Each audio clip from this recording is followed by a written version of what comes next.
मोलारिता, मोललता। Chemistry में ना ये दो शब्द सुनने में तो बिल्कुल एक जैसे लगते हैं, है ना? पर इनके बीच एक बहुत ही जरूरी फर्क है। एक ऐसा फर्क जो लैब के काम से लेकर कॉम्पिटिटिव एग्जाम्स तक हर जगह मायने रखता है। तो चलो आज इसी गुत्थी को सुलझाते हैं। आखिर ये हैं क्या, इनमें फर्क क्या है और ये इतना जरूरी क्यों है? अच्छा, किसी भी घोल को समझने के लिए ना सबसे पहले हमें समझना होगा कॉन्सेंट्रेशन, मतलब सांद्रता को। देखो, सिंपल सी बात है, जब भी हम किसी सॉल्वेंट यानी विलायक में कोई सोल्यूट मतलब विलेय घोलते हैं तो बनता है एक सोल्यूशन यानी विलयन। कॉन्सेंट्रेशन बस ये बताता है कि उस सोल्यूशन में कितना सोल्यूट घुला हुआ है। अब इसी कॉन्सेंट्रेशन को नापने के दो मेन रास्ते हैं। एक रास्ता है वॉल्यूम यानी आयतन के हिसाब से, जिसे हम कहते हैं मोलारिटी, और दूसरा रास्ता है मास यानी द्रव्यमान के हिसाब से, और वो है मोलालिटी। तो सबसे पहले बात करते हैं मोलारिता की, जिसे हम मोलारिटी भी कहते हैं। इसकी डेफिनेशन बहुत सीधी साधी है। 1 लीटर सोल्यूशन में सोल्यूट के कितने मोल्स घुले हुए हैं। बस यहाँ पर जो सबसे जरूरी शब्द है ना, वो है विलियन, मतलब पूरा का पूरा सोल्यूशन। इसका फॉर्मूला भी देख लो। मोल्स ऑफ सोल्यूट को डिवाइड कर दो सोल्यूशन के वॉल्यूम से, और हाँ, वॉल्यूम हमेशा लीटर्स में होना चाहिए। और इसका इस्तेमाल, जैसा कि की फैक्ट में लिखा है, ये लैब्स में और खासकर टाइट्रेशंस में बहुत काम आता है। लेकिन मोलारिता के साथ एक पंगा है, एक बहुत बड़ा पंगा, जिसे हम द टेम्परेचर ट्रैप या तापमान का जाल कह सकते हैं। अब देखो, ये तो हम सब जानते हैं कि टेम्परेचर बदलने पर लिक्विड्स का वॉल्यूम बदलता है ना? जब हम किसी सोल्यूशन को गर्म करते हैं तो वो फैलता है, उसका वॉल्यूम बढ़ जाता है, और जैसे ही वॉल्यूम बढ़ा, फॉर्मूला के हिसाब से मोलारिता कम हो गई, और ठंडा करने पर ठीक इसका उल्टा। तो सबसे जरूरी बात जो यहाँ याद रखनी है वो ये कि मोलारिता हमेशा हमेशा टेम्परेचर पर डिपेंड करती है। तो अब आते हैं कहानी के दूसरे हीरो पर, मोलालिटी यानी मोलालिटी। इसकी डेफिनेशन है 1 किलोग्राम विलायक में घुले हुए विलेय के मोल्स। देखा फर्क? यहाँ हम पूरे सोल्यूशन की बात नहीं कर रहे हैं, हम सिर्फ और सिर्फ सॉल्वेंट के मास, उसके द्रव्यमान की बात कर रहे हैं। इसका फॉर्मूला भी सिंपल है, मोल्स ऑफ सोल्यूट को डिवाइड करो मास ऑफ सॉल्वेंट से, वो भी किलोग्राम्स में। और हाँ, ये जो क्रिटिकल अलर्ट है ना, इसे दिमाग में बैठा लो। यहाँ सिर्फ सॉल्वेंट का मास यूज होता है, सोल्यूशन का नहीं। तो फिर सवाल उठता है कि मोललता का सबसे बड़ा फायदा क्या है, इसका सुपर पावर क्या है? वो है इसकी स्टेबिलिटी, इसकी स्थिरता। और वजह बहुत सिंपल है। किसी भी चीज का मास यानी द्रव्यमान टेम्परेचर के साथ बदलता है क्या? नहीं। आप किसी चीज को गर्म करो या ठंडा, 1 किलो तो 1 किलो ही रहेगा। बस इसी वजह से मोललता टेम्परेचर से कंप्लीटली इंडिपेंडेंट है, पूरी तरह आजाद। और यही वो खूबी है जो इसे कोलिगेटिव प्रॉपर्टीज जैसे बॉइलिंग पॉइंट एलिवेशन या फ्रीजिंग पॉइंट डिप्रेशन की स्टडी के लिए एकदम परफेक्ट बनाती है। चलो अब इस टेबल से दोनों का एक फेस ऑफ करते हैं, एक एक करके सारे अंतर लिखते हैं।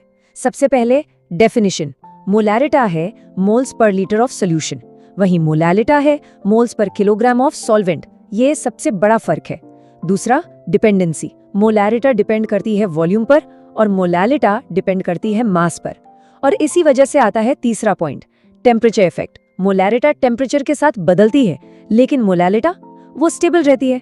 इनके सिंबल भी अलग हैं, मोलारिटी के लिए बड़ा वाला एम और मोलालिटी के लिए छोटा वाला एम। और आखिर में एक्यूरेसी।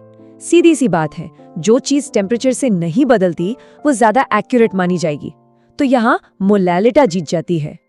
तो अब सवाल ये आता है कि क्या हम मोलारिटी को मोलालिटी में या मोलालिटी को मोलारिटी में बदल सकते हैं? जवाब है हाँ, बिल्कुल कर सकते हैं। लेकिन इसके लिए हमें एक ब्रिज, एक पुल की जरूरत पड़ेगी, और वो पुल है डेंसिटी यानी घनत्व। ये जो फॉर्मूला देख रहे हैं, यही इन दोनों के बीच का रिश्ता है।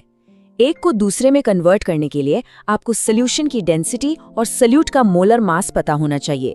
हाँ, एक स्पेशल केस भी है, जब सॉल्यूशंस बहुत ज्यादा डाइल्यूट होते हैं ना, मतलब पानी जैसे, तो उनकी डेंसिटी लगभग 1 होती है। उस केस में मोलारिता और मोलालिता की वैल्यू भी लगभग बराबर हो जाती है।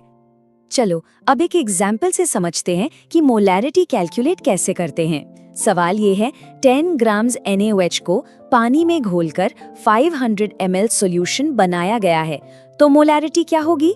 देखो, 4 सिंपल से स्टेप्स हैं। स्टेप 1, सबसे पहले NaOH का मोलर मास निकालो, जो होता है 40 ग्राम्स पर मोल। स्टेप 2, अब दिए गए मास से मोल्स निकालो।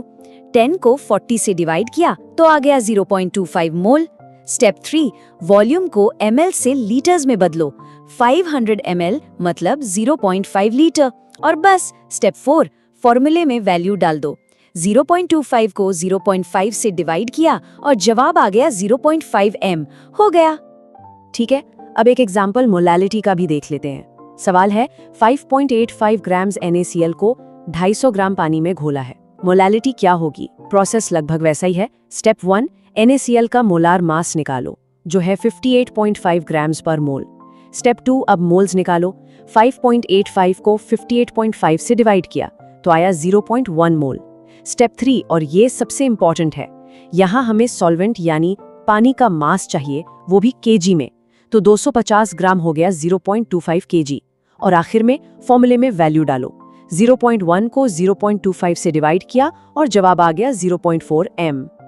चलो अब एक लेवल ऊपर चलते हैं और एक कन्वर्जन का सवाल देखते हैं। सवाल है कि हमारे पास एक 2mH2SO4 का सोल्यूशन है और उसकी डेंसिटी है 1.02 ग्राम पर मिलीलीटर। इसकी मोलालिटी निकालनी है। अब क्या करें? अरे वो ब्रिज वाला फॉर्मूला याद है, बस उसी का इस्तेमाल करना है। हमें m पता है, d पता है और H2SO4 का मोलर मास भी पता है। बस इन सारी वैल्यूज को सीधे फॉर्मूले में रख दो। जब हम इसे रखते हैं और सॉल्व करते हैं तो हमारा जवाब आता है 2.43 m। देखा कितना आसान है डेंसिटी का इस्तेमाल करके कन्वर्ट करना। चलो अब एक कंसेप्चुअल सवाल, दिमाग की बत्ती जलाओ। सवाल ये है, एक ग्लूकोज का सोल्यूशन है, उसे 20 डिग्री सेल्सियस से 50 डिग्री सेल्सियस तक गर्म कर दिया, तो बताओ उसकी मोलैरिटी और मोलैलिटी पर क्या असर पड़ेगा? सोचो सोचो। ठीक है, जवाब ये है, गर्म करने पर क्या बढ़ेगा? वॉल्यूम, और वॉल्यूम बढ़ेगा तो मोलैरिटी घटेगी। लेकिन मास तो उतना ही रहेगा, है ना? तो मोलैलिटी पर कोई असर नहीं पड़ेगा, वो अनचेंज रहेगी। ये कंसेप्ट बहुत बहुत इंपॉर्टेंट है। अच्छा, अब उन कॉमन मिस्टेक्स की बात करते हैं जो अक्सर हो जाती हैं और जिनसे हमें बचना है। नंबर 1, सॉल्यूशन के वॉल्यूम और सॉल्वेंट के वॉल्यूम में कंफ्यूज हो जाना, ये अलग अलग चीजें हैं। नंबर 2, यूनिट्स कन्वर्ट करना भूल जाना, ग्राम को केजी में और मिलीलीटर को लीटर में बदलना बहुत जरूरी है। नंबर 3, ये सोच लेना कि 1 m और 1 m हमेशा बराबर होते हैं। जी नहीं, ऐसा नहीं होता। और चौथी गलती जो सबसे कॉमन है, मोलैलिटी के लिए सॉल्यूशन का मास यूज कर लेना जबकि हमें सिर्फ सॉल्वेंट का मास चाहिए। ये गलतियां मत करना।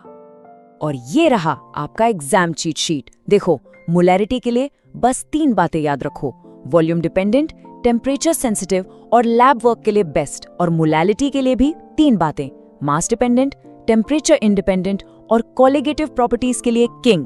ये फॉर्मूले और ये याद रखे वाले पॉइंट्स लास्ट मिनट रिवीजन के लिए एकदम सोना है। तो अब तक जो कुछ भी सीखा है उसे पक्का करने का सबसे अच्छा तरीका क्या है? प्रैक्टिस। ये रहे 4 सवाल आपके लिए, खासकर चौथा सवाल देखो। फ्रीजिंग पॉइंट डिप्रेशन के लिए मोलैलिटी को मोलैरिटी से बेहतर क्यों मानते हैं? हिंट दूं? इसका जवाब इस बात में छिपा है कि टेम्परेचर का राजा कौन है। तो चलो अब पेन और पेपर उठाओ और देखो कि ये कॉन्सेप्ट्स कितने अच्छे से समझ आए हैं।